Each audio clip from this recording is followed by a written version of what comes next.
Well, now we need to turn and take a look at how he really solidified power when he came back. After all, it seemed like he was ruined by the Egyptian campaign. And in fact, the Directorate, those 5 powerful rulers, believed that he had been ruined.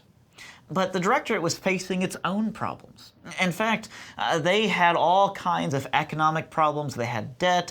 They no longer were able to trade with people because the British Navy blocked them from going around the world due to the war that they had started with Britain and so forth. And so one of the directors, a director by the name of Sieyès, decided he wanted to overturn the other 4 directors and also wanted to overturn the Council of 500. Which is another group of 500 revolutionary leaders who were supposed to make laws according to the Constitution.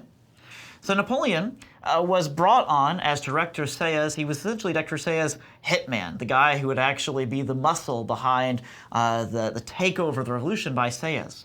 So Napoleon was sent with his own army, with some of his most veteran soldiers, to go to the Council of 500.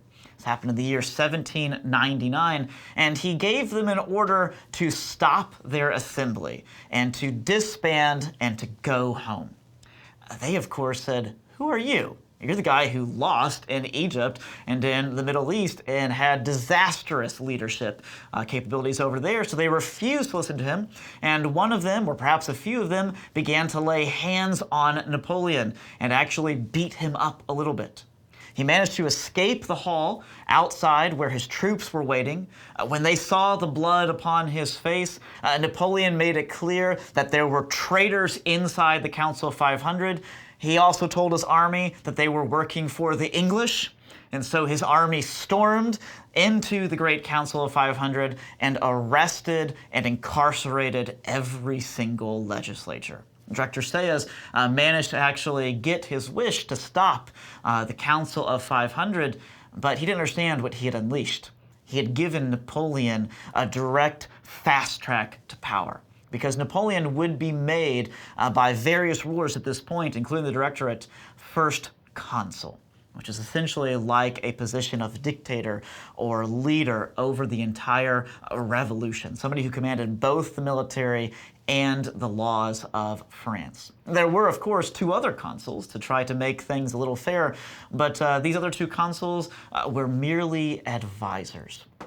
Also, the consul would have the ability to reign for 10 years. In other words, plenty of time to gain and consolidate power. And because the church had largely been marginalized, because the nobility had largely suffered at the guillotine, and because the guilds had been abolished, there was really no great power to oppose any of this.